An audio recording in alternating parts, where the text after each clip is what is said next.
Good evening, friends. Today we have Animitra Chakrabarti ji. He is from Bengal Volunteers, and our topic is Vanishing Hindus of Bangladesh. So, Animitra ji, first, can you give me us details about Bengal Volunteer, what this organization represents before we start our conversation? Well, thank you very much and very good evening to everybody. When we are talking about Bengal volunteers, we must keep in mind one thing. Bengal volunteers एक 120 years का पुराना संगठन है। 1905 में ये संगठन का जन्म हुआ था ढाका में, जो ढाका पूरा ट्रैवल का जो सेंटर है। 1901 में स्वामी विवेकानंद ढाका गए थे। It was his last visit at the time. और वहाँ के कुछ हिंदू विद्यार्थी और कुछ हिंदू युवक आए थे उसके उनसे आशीर्वाद मांगने के लिए, उनसे कुछ ब्लेसिंग्स के लिए। तो उन्होंने उस समय विवेकानंद जी ने बोला था एक बहुत इम्पोर्टेंट बात। ये 900 ईयर्स के जो सर्विट्यूड है, विवेकानंद जी कभी 200 ईयर्स का ब्रिटिश रूल का सर्विट्यूड नहीं बोला था, स्लेवरी नहीं बोले थे। That means Islamic rule plus the British rule इस 900 ईयर्स का सर्विट्यूड तोड़ने के लिए कुछ जबरदस्त करना पड़ेगा। और उनके उस वाणी से प्रभावित होकर 1905 में एक संगठन बना जिसका नाम है मुक्ति संघ। मुक्ति संघ उस समय एक बहुत पहचान हुआ, बहुत बड़े एक रेवोल्यूशन ऑर्गेनाइजेशन थे।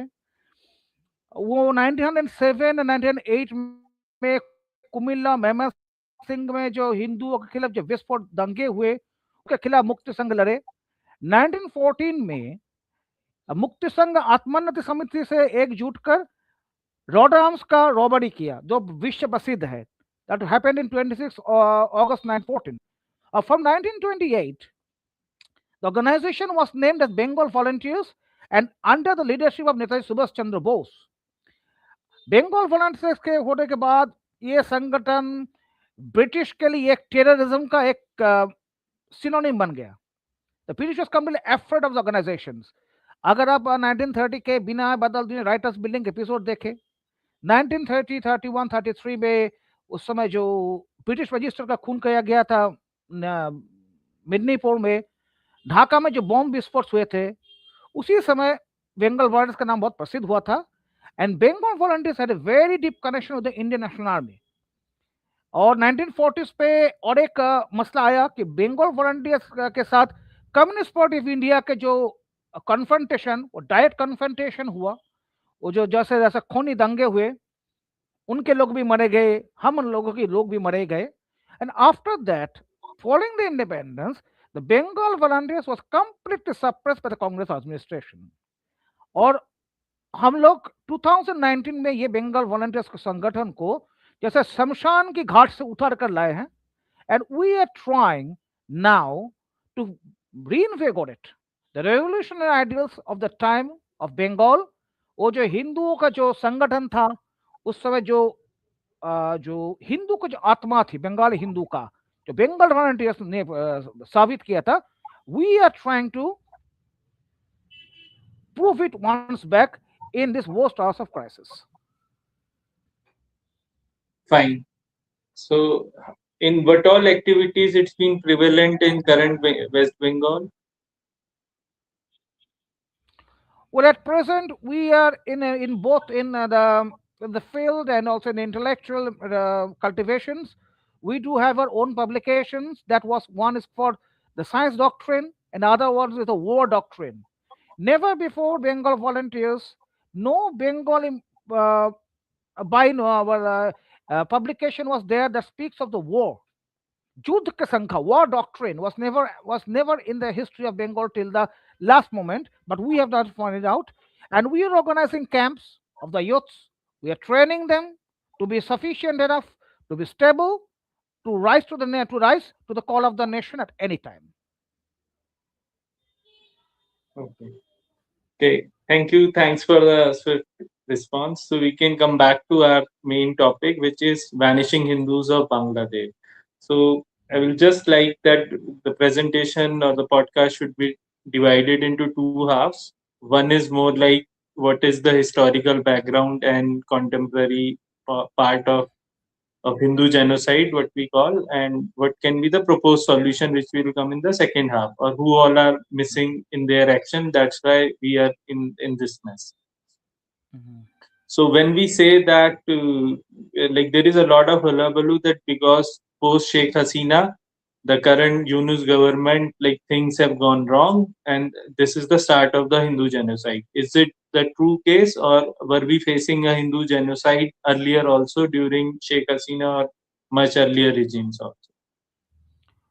Well, Priyank ji, to be very precise, को संक्षेप में बात करें तो 1946 से लेकर 2025 तक ये द आर्स्टवाइल ईस्ट पाकिस्तान और आज के जो बांग्लादेश में यहाँ अभी तक till now no less than 100 genocides of Hindus have taken place. I do have the list. मेरे पास लिस्ट है कि पिछले 80 वर्ष में 100 से भी ज्यादा हिंदू जेनोसाइड हुआ हो चुके हैं.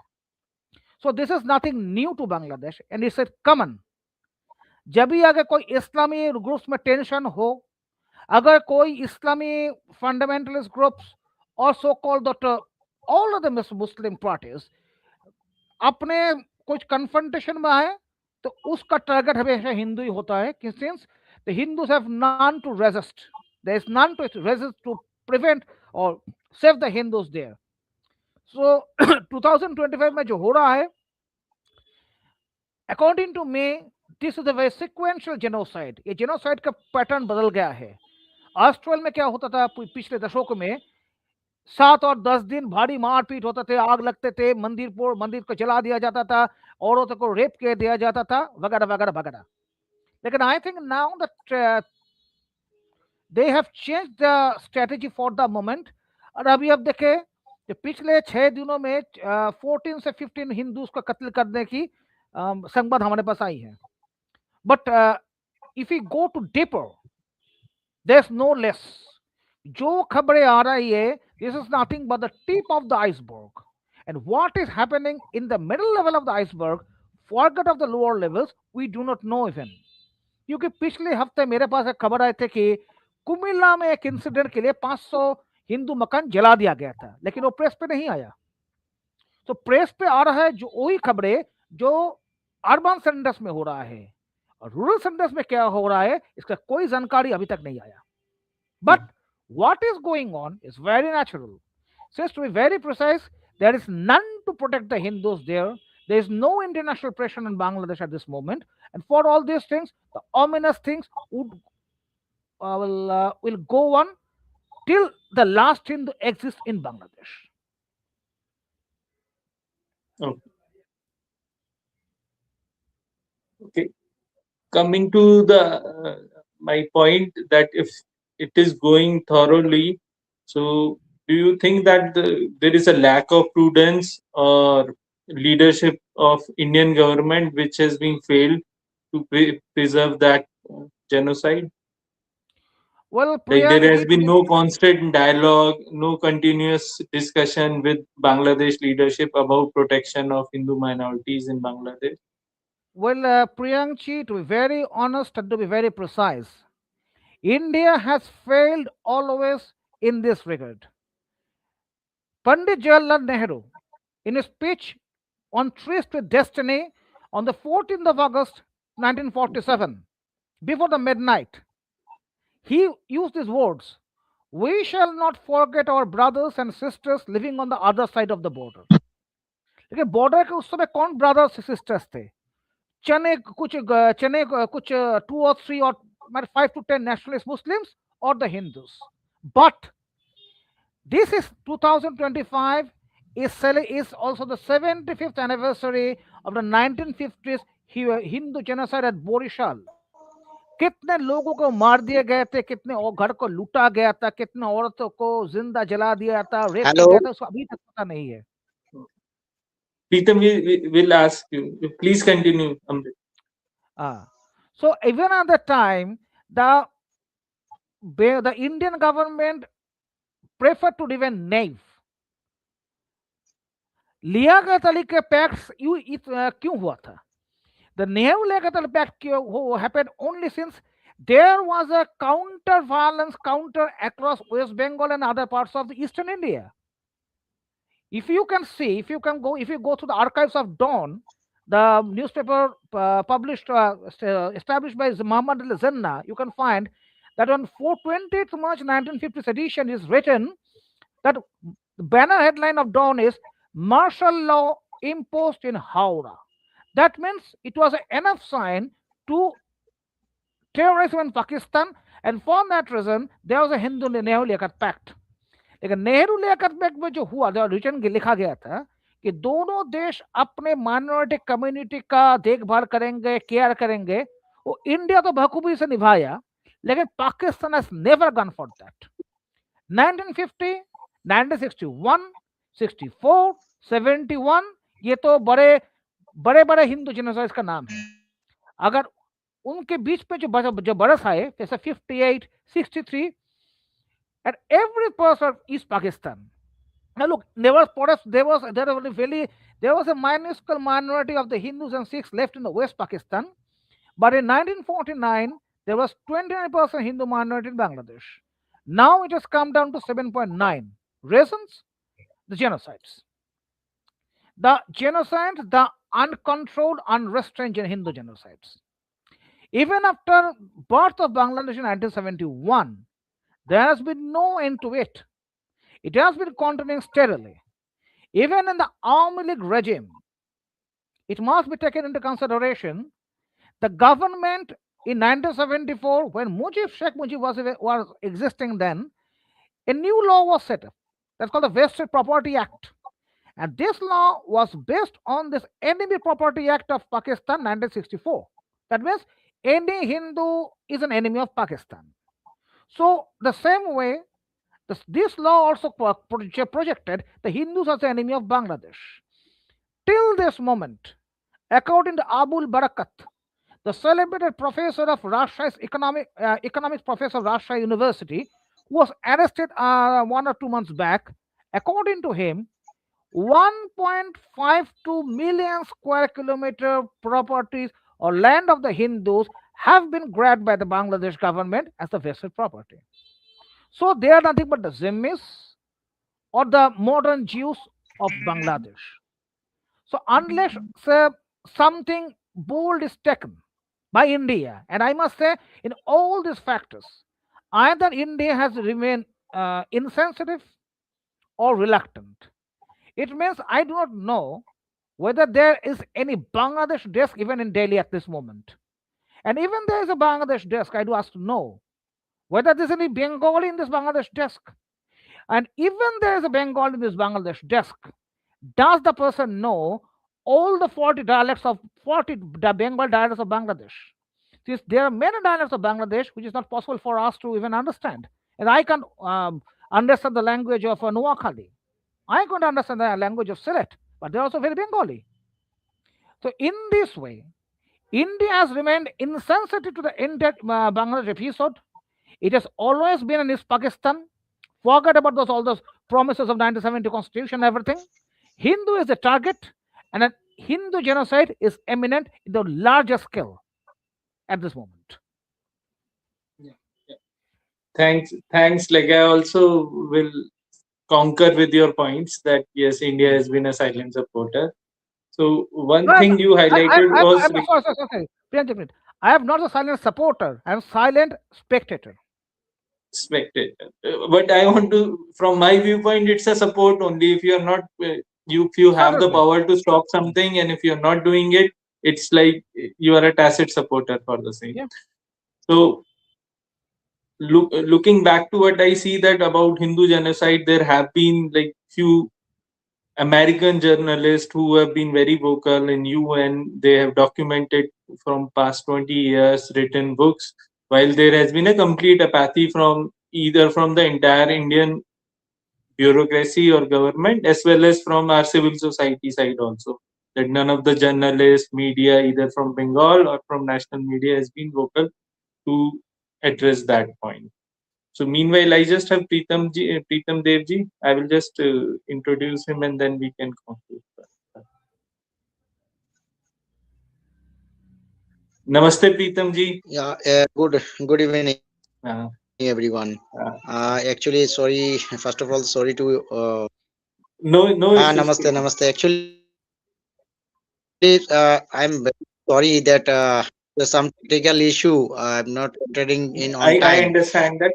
So I will give a quick introduction, then I will So ask I you to hope tell. you all will pardon me for that.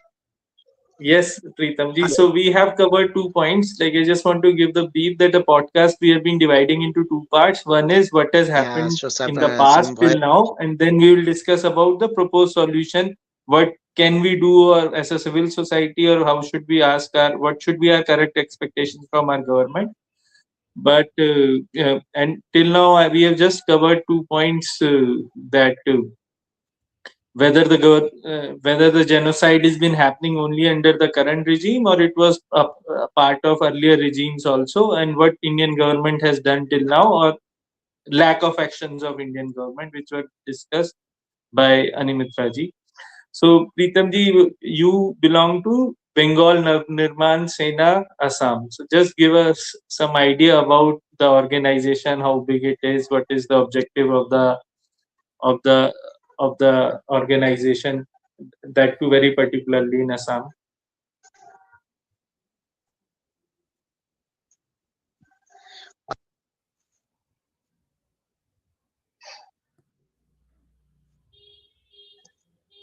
Pritam ji, you're not audible.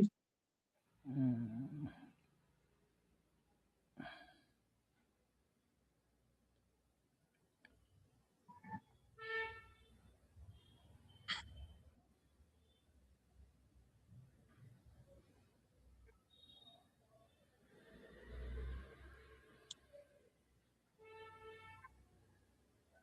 Maybe.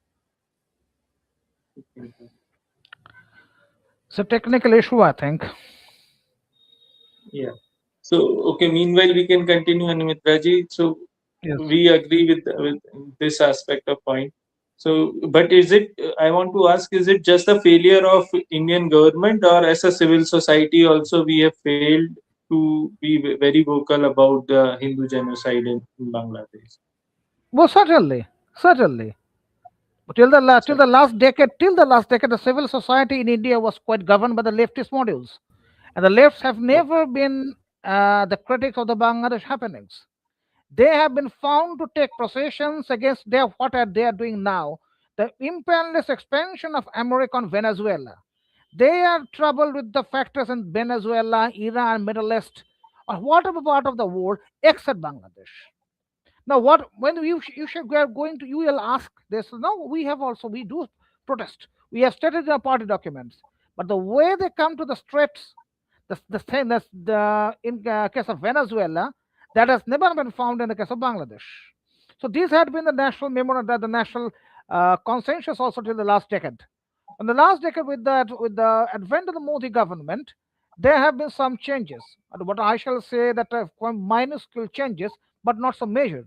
Since I had a hope personally that on a personal note, I say that the Modi government would have fared better, should have fared better against Bangladesh by now.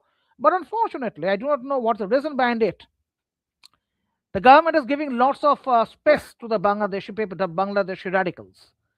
And to my knowledge, and to my experiences, and from the experience of my other associates and everything, any such space given to the bloodthirst radicals is very, very dangerous.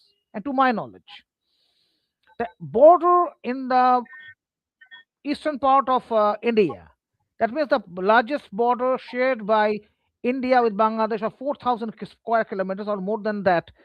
Only with Bengal, West Bengal is 4,000 square kilometer, and there are borders with Tripura, Meghalaya, Assam, and all the other states. If it's considered 5,000 square kilometers, and there are many porous areas also till this moment, and a 22-kilometer chicken's neck. If we go on act like this, I am damn sure of the fact that the Pakistani policy of that let bleed India through thousand cuts shall happen from this time only from the east of India. Please. Yeah, that's an insight. So one point what you highlighted was regarding Nehru Liaquat Pact.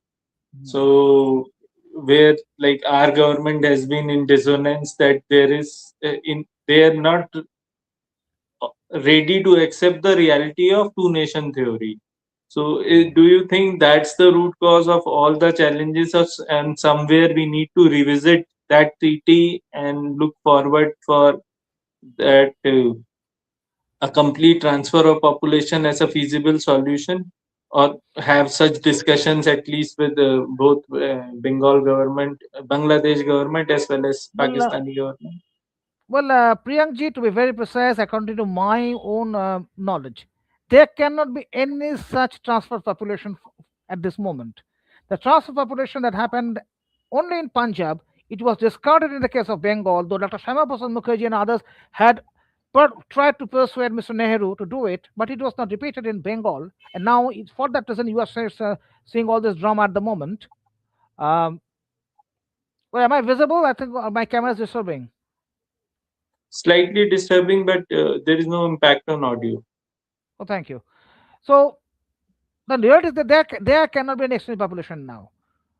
I must say, with the utter confidence, no Muslim individual enjoying the fruits and the blessings of Indian democracy would ever would dream to go to a Islamic state. Okay, and they are legitimate Indians. How can you do that? Now, when you are talking of this illegal infiltration of the Bangladeshis, till now it's a hodgepodge. I have personally gone through the SIA hearing. My mother, no, we have been the traditional voters of. My father had been the voters for 1963. My mother is having 1977. She is having a voter card 1995. Yet their our name was crashed in 2022, thanks to the CPM's high attendance at the time. The list that was doctored by CPIM in Bengal at the time has been accepted as the standpoint for the SI year. So you know what is going to happen. So there cannot be any population exchange. And if India is capable enough, it can at least evict a few portion of illegal infiltrators, not the whole. So one thing can India can do at this moment. India can um, relaunch or say India can recreate the experiment that the Indian army is doing at Doda in Jammu and Kashmir. You shall have to introduce a Salwa Judum like that had happened against the Naxals in Chhattisgarh against these Okay. infiltrators. You shall have to give a proper army training or semi-army training to the Hindu individuals residing on this side of the border. Unless the nation becomes radical, I am saying not radical even, I'm sorry to use the term, they're steadfast and aggressive. The Bangladeshi Muslim radicalism cannot be controlled. It's not possible. And I'm not talking of the other factors like there's a war, Bangladesh will break into three or four halves. That's something of a different subject. There's something different factors. But for now, this is the only solution for me. And there is also a fact. Uh, shall I continue? And Prayanji is not visible, I Yes, think. yes, yes. Please continue. Please continue. Oh, thank you, thank you. Well, as far as that, there is also another factor. What makes India so passive? For the last 1,000 years, the Hindus have never gone through this concept of martial considerations. I do know there are the histories of the Rajputs, the Marathas, of the medieval age, the Bengali heroes against the Islamic Vandals and everything. But India has not followed Kautilya, never. India has not studied Kautilya ever. That's the main point for us. There is also an innate defeatism among the Hindus and an escapism among the Hindus. And this innate defeatism and escapism weaponizes the so called liberal intellectuals of society to be more intellectuals and more international. If we had been more Hinduized, if we had been more self conscious, we wouldn't have dared, or they wouldn't have dared to talk against the Hindus in such a manner. So unless the Hindus mend themselves, unless the Hindus learn to know what to do, unless the Hindus become pragmatic, and leaving aside all those ideologies and everything, ideals and everything, they come out from the idealist world and be practical, this thing of the Hindu genocides are going to continue. There's no hope for that.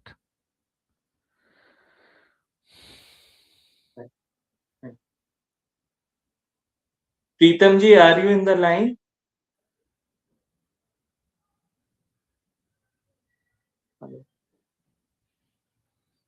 I think the technical Okay. glitch is too much for him. Yeah.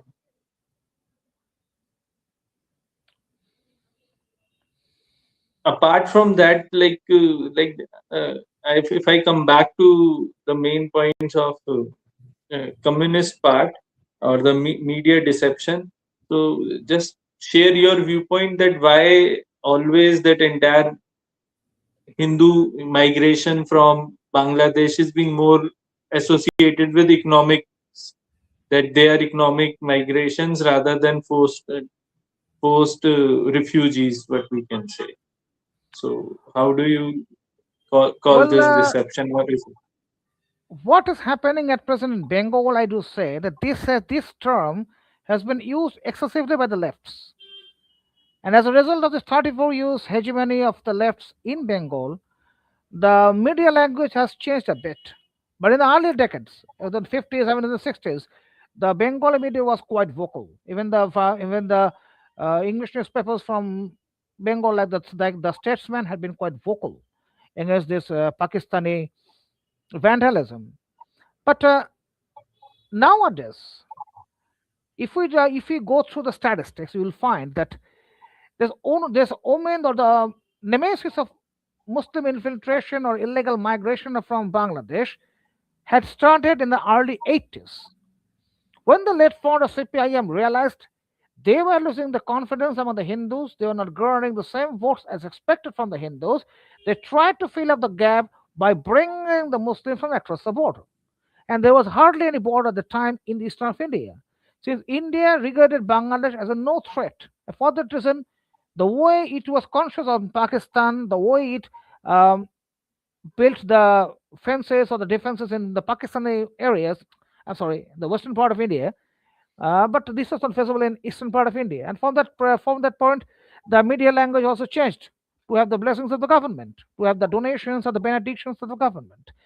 Now, I think since this is a different world, thanks to digital revolution, we can have the news from across the border or any part of the world within a minute, and no news can be suppressed nowadays. We have lots of social medias and other things. The media is trying a bit to change its language. But as far as the migration is concerned, there is a definite difference between a refugee and a migrant and a person who has migrated. My migrant. A migrant doesn't come for the sake of his life. A refugee takes refuge in another part of well, in a neighboring country, thanks to the fear to his own existence in his own parent country. So there is, I think, a change is taking place. But this change is that. But as far as the consistency is concerned, if you talk of the consistency, it can be said only after 1 year from after now that there has been any consistency. And there is another problem also, Priyank. India has never signed the UNHRC, that means United Nations High Yeah. Commission for Refugees. If India had been a signatory for the UNHRC, it would have been a very easy, quite easy for India to give refuge to the Hindus. They could have given that coveted that yellow card of the UN to the refugees in India. That means that they are everything. That the way the Palestinian refugees are getting the donations from the United Nations, the Bengali Hindu refugees would have got the same without a single expenditure of the government of India, and they don't have to go for the CAA. But I do not know what prevents the government of India from signing this UNHRC. Um, I don't know that whether the of India will sign it ever. But if it signs ever, one thing is clear: If a nation's 50 lakh of people takes refuge in the neighboring country for sake of existence, that nation is going to be a pariah to the untouchable to the entire political community, the global political community, and that can be a very good way to punish these Bangladeshis. But I do not know whether Indian government will be so aggressive ever. I do not know for that, but it should be done, and with an immediate effect. Okay.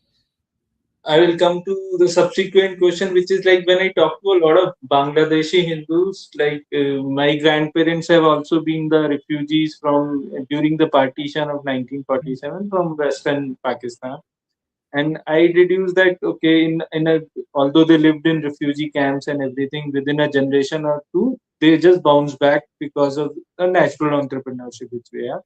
Else, whosoever was there or lived there will ultimately face genocide, Mm, which might mean a conversion also, which is an eradication of Hindu identity mm, at best. One point is like when we discuss a lot about, I talk a lot with Bangladeshi Hindus, they say that there is a minimum support provided by Indian government and CA is not enough. And while if I talk to the BJP supporters or Hindu nationalists, they say, no, no, we have a CA, this government has done a lot. While they just miss on the part that CA was one before 2014, it was just an acceleration of 5 years, normally 10, 11 years. If they have done it in 2019, since, but they like enacted it in 2024, it was like effectively the earlier naturalization law. But it's very insufficient. What they talk is that okay, we are educated, we have our degrees there. If mm. those degrees doesn't make any sense in India, then how will we get job? So there is a lot of stickiness because of wrong policies or not a comprehensive set of policies to bring a good set of Hindus into India, and which might help and aid in our economy also. But that's a secondary point. It's our own brothers. It's what I say, that it's the Indians who are stuck in a hostile nation, and it's our responsibility to bring them back, since Nehru Liaquat Pact has failed in both East and West Pakistan. So, Well, what's Priyank, your opinion about it? That whether my mhm. point is that do we need a lot stronger or important laws like CA? CA was just a bit, but a proper law to incentivize Hindus to migrate uh, to other side of the border from Bangladesh. Well, Priyankji, there is also a problem. For the first factor is that it's very easy to be a Hindu. Any person, be a Christian or a Muslim, if he adorns a Rudraksh, a tilak on his forehead, and utter Jai Sri Ram or Bom Kali, becomes a Hindu at the moment, okay? There is Yeah, no such regimented process. Since if you go through the Muslim prayers or the six namaz, five namaz of every day, from Fajr to Zohar, Maghrib, or Isar till that, each and every namaz has its own style, but there is no such regimentation in Hindu life. For that reason, it becomes very, very easy for anybody to become a Hindu. If India wants to take all the Hindus from Bangladesh, I will I will say with confidence, the way though it is projected at 8% in the documents of Bangladesh, the Hindu population as 8%, in reality, it is no less than 14%.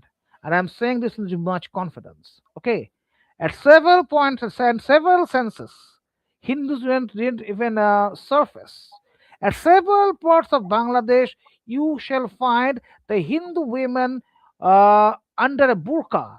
That means that they have the vermilion on the forehead, the sindoor, they have the shakha, palas, and all the attributes of a married Hindu women, but under a burqa. So many Hindus don't fare up. If all the persons come to India, that means it's going to be almost 2 crores. And India is not a rubber. That cannot be stretched. If another 2 crore population comes to India, that's going to be a very a huge pressure for us. It might okay. it might uh, jeopardize certain areas, certain parts of India's economy also. And for that reason, we cannot do that. Either India has to be very, very bold enough to demand a part of Bangladesh as a part of India or as a separate land, or India's foreign policy must be so sturdy that it can have a perfect voice to teach the radicals their lesson of the lifetime. If you make threats, you need bayonets. India has not made any threat till now. Perhaps India has given some sugar-coated warnings, but not the threats in actual force. If India makes threats with the bayonets, the situation will change within a single day. Since I do know there are also several Muslim people, and a good number of Muslim people, who are tired of these radicals and do want the direct intervention of India at this moment. And I do not know why is India not intervening at this moment, since it's the most ripening time, the most mature time now. If you let a mature mango to be at the branches, it will rot. And a rotten Bangladesh is more dangerous than any country in the world. Since it shall be termed as the best supplier of this terrorists across the globe, and a very cost-effective terrorists. Since the persons who were in Laden's team were excessively trained and excessively paid, but these persons have not got to be paid even. They can be given a roti and a dal and this Islamic books and everything, and they'll die for it. So if Bangladesh turns into a breeding ground of Islamic terrorism and a greatest service centers also, that's going to be the greatest challenge for India in the coming days. So, what should be the appropriate steps at this moment Indian government should do to put enough pressure towards Well, Bangladesh government?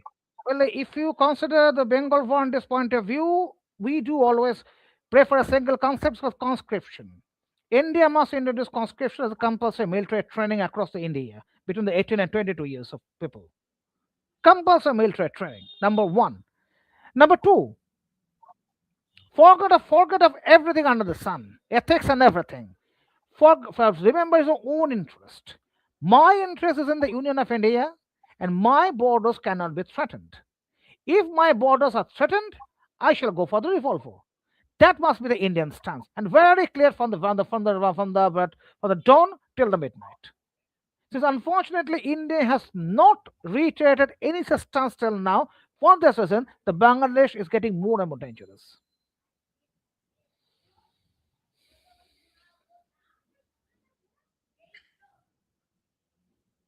And what about the psyche or ethos within the Bengal government? Like we see very limited response. Although there is protest, a very tidbit protest across India, but very particularly within Bengal, I see all the news more about elections and not about the brethren Well, across the border.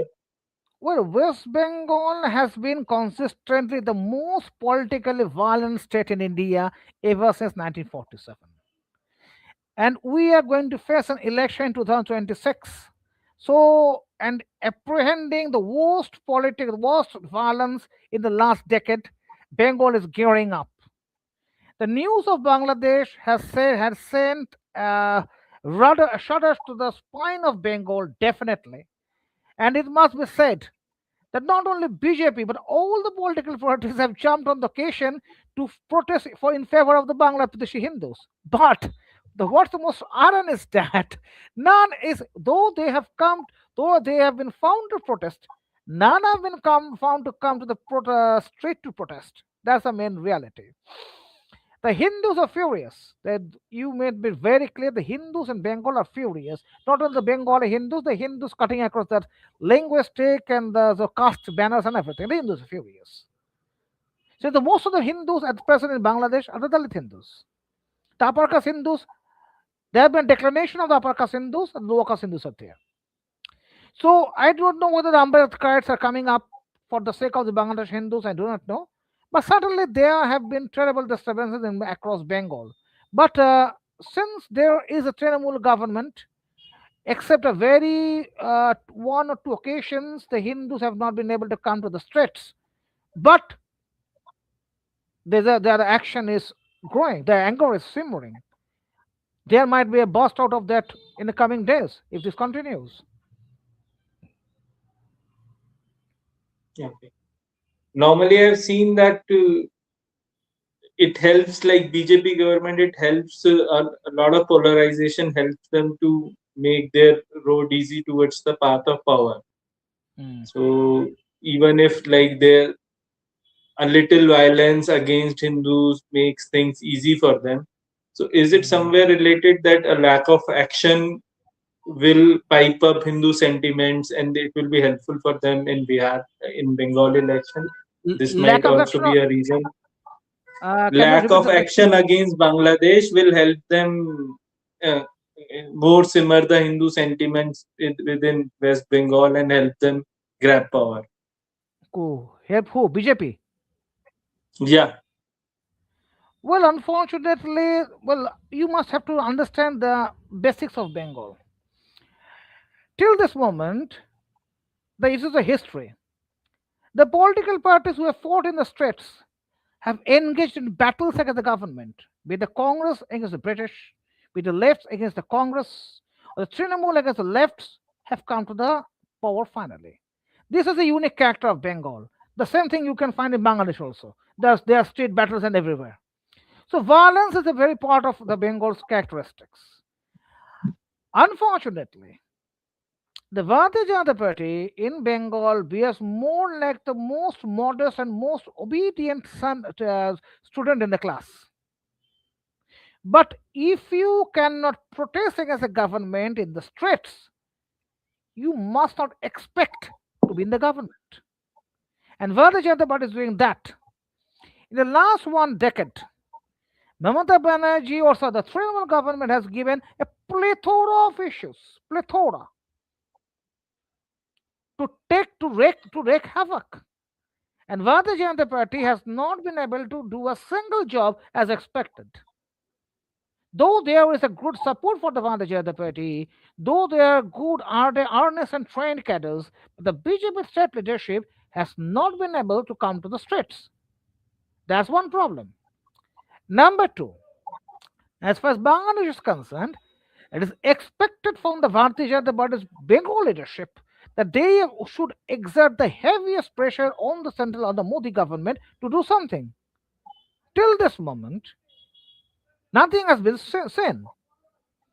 So to put the to put the everything in a box or in a nutshell, the Bharatiya Janata Party is behaving in Bengal as a very disciplined and modest boy of the class. But in okay. Bengal, power goes to the unruly boys only. So you must the more the sooner Bharatiya Janata Party understands that in the state, the better it is, and they can they can you make use of this Bangladesh issue. The whole of the Bengal is waiting for the BJP to gear up, but till this moment, the Bharatiya Janata Party has not surfaced in the Rajpath also for this issue. So there is a great problem. Fine. Fine. Moving back to the core of our topic, that okay, the present governments are not doing. Neither the TMC is interested, neither BJP state is interested, neither the union government of BJP is interested. There has been a very limited support Mm, from what we can say civil society. mm. What can be your ultimate solution in such dire situation, right? If some Bangladeshi Hindu comes up to you and says that okay, we need Well, give us Priyankji, your question is no very good and except very military solution, nothing else. Except there is like what should we there. demand from what should be our concrete demand from our government? Should it be to not just Well, limited to Priyanki, criticizing? well, Let me just Priyank, close it, complete mm, it, then you can add, because I ask see a about. lot of things people say is just okay, at least have a criticism in the parliament. Some people say at least okay, stop the trade. And what I sense from you, these aren't the things we should have a concrete. We should demand. In fact, there should be a public pressure public acceptance that we should demand for a military action to carve out a state, either side specific for Hindus, which can later be integrated as either be an autonomous zone or either can be integrated with India. That's Thank you. the only solution. Well, Priyankji, as per my organization's belief, what we have been doing, what our predecessors had done in the 1920s, 30s, 40s, 50s, and now what we have been trying to do is that what we say with regret that India has not understood Islam till now. I don't know how many Hindu nationalists have gone through his holiest Islamic books. It's a socio-economic, political, military society. Okay, and an Islamic mind is a very controlled mind. Perhaps from the mother's womb, like that of Ashrat Khama did have the knowledge of Chakrabuha in his mother's womb. For mothers of the Islam, Muslim baby knows what to do and what not to do. So the objective is very clear. Bangladesh is leading this concept of Ghazwa Hind from the east and will continue to do so. Now the Hindu Bengalis must understand one thing very clearly. They don't have any future. The future is doomed for them. There's a permanent void. If they want to be in Bangladesh, the entire Bangladesh should be cleansed of the Hindus within a decade. There's no future for them. There had been no past for them, no present, no future. And this is the Hindu Bangladesh must realize that they had done a great thing against the British imperialists, and the Anglo-Saxon powers had let them down in the post-1947 period. So unless the Bengali Hindus revert back to the philosophy of Agni Jug that had been brought before them in 1902 by Anushilan Samiti and transform a civilian nation to a military nation like that of Japan had done, like the Germany had done, Russia had done, only this can help them. Or else there is no hope for them. The future is doomed. The sooner the Hindu Bengalis accept this reality, the better it is for them. And the more they prove to be laggard, lethargic to accept this. The music is for them. We are enjoying a live cricket match on every day. One, two, three. The wickets are going out of the match. The rapes are increasing. Only 3 days back, 12-year lady, a 12-year girl like Sabanti Ghosh was viciously raped and murdered, and the mutilated body was discovered from nearby a pond in Chittagong. 25 years back, Purnima Shil, it's a well-known story across the globe. She was 14 at the time in Sirajganj.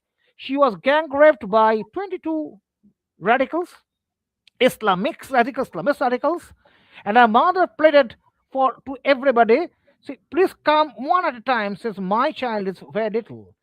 This rhetoric became so famous across the globe at the time that it had created a severe pressure on Bangladesh. And now, when I'm talking of 2001 genocide, I'm just before I end. In 2001, there was a magazine called Far Eastern Economic Review from I think from Singapore. I think it's defunct now.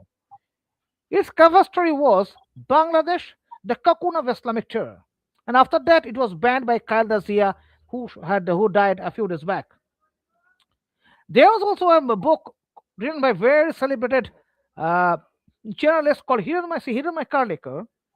He wrote in 2005, Bangladesh, the next Afghanistan. But I do think that none has read this book. If one has read this book, it is realized that what had he predicted in 2005 are getting evident in 2025 or 26. This country is the worst and also the best uh, warehouse or the storehouse of Islamic radicalism. The more India neglects, the more India suffers. And this suffering is going to be more vicious than that of Pakistan. And I give you the assurance. Since I have been working for the Bangladeshi refugees for 2009. And if my 16 years experience is believed, this is going to be the worst hour of crisis for India. If India considers that through dialogues they are going to suppress they are going to control the situation, their government is in a fool's paradise. They do not know the future plans, sir. And no one can change, no one can bring Bangladesh to a democratic process anymore, since the majority of the population in Bangladesh are not only anti-Indians, they are rapidly bloodthirsty for the Indian lives. Since why are they anti-Indians? Since they are anti-Hindus. From 1947 till now, the ancient Hindu land of Bangladesh has always been, they have always tried to cleanse it through blood and the tears of the Hindus. And it's a reality. The lefts, the socialists, the liberals, who have been talking of the internationalism and everything, all their forefathers and all, they have been kicked out of Bangladesh. This is an Islamic country. Now, when they have come to India, they talk of secularism, since they are in a country governed by Hindu society. If Hindus turn into radicals, if Hindu society changes its stance, there is a hope. And for the Hindu Bangladesh are concerned, unless they change from a civilian nation to a military nation for them within India, certainly change the stance of the entire community, there is no hope for them. That's a reality.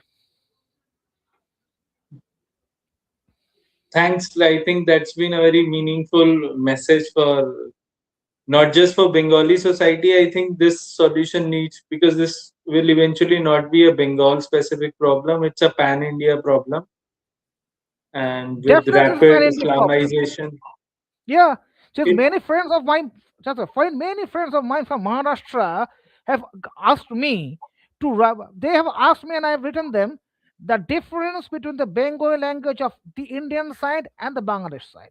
Okay, so they can understand. And according to me, according to my knowledge, if from Dadar, Muahim, Khar, the pavements are being occupied by the illegal Bangladeshi Muslim migrants. And according to I've heard that, and it's a reality. So it's a pan-India problem. It's not a problem of Bengal or eastern part of India. It's a problem of India, since the Rohingyas can be found even in Gujarat. If the Rohingya issue can crop up in the Gujarat state election, you can easily realize how dangerous the entire modus operandi is. And Priyankji, before I end, I must say the partition of India, we have to consider the problems partition of India in 1947, but it has been continuing steadily, surreptitiously, clandestinely. Now it is going to evolve once more through Bangladesh, and it will rise to an optimal level. I can give you the guarantee for that. yes, like I concur with your thought that threats, like it's been like on the cards if we don't act very strongly at this moment. Yeah. Thanks a lot, Animitra ji, for your wonderful thoughts. Like really helpful. I hope that viewers will understand the gravity of the situation, will spread the message, and without a big militarization of Hindu society, bringing out the Kshatriyata in us, it is not feasible that we will be able to arrest the problems which we are facing. Indians must realize the sloka from Srimad Bhagavad Gita. Sadharmapi chavekshana bikampi tumahasi dharmad yutta channat katyashana viddate. For a Kshatriya, war is the only sadharma. And sadharma nidhanangsaya paradharma bhayabaha. So you shall have to sadharma nishtha to come out of the crisis. You cannot, don't pray or don't call the achar anushtans or the rituals and everything. Be swadharma nishtha. And swadharma nishtha will help you come out of the crisis. That's all, Priyanchi. Yeah. Very aptly described. I will really say that that's how like we need to invoke our gods and god messages of our gods and goddesses, and be get into our fighting spirit. That's the only way out. Thank Jai you Ma very Kali, much. sir. Jamka Bom Kali, and thank you very much, Priyankji, and the audience. But unfortunately, I do feel very sorry for our friend from Assam who has not been able to connect with us for the technical I glitch. hope that we will catch him up with someday later, because Oh, he works with Bengal Narman Sena and will have a very nice perspective. thank you. It's wonderful. Thank you very Thanks a much. lot. Good night.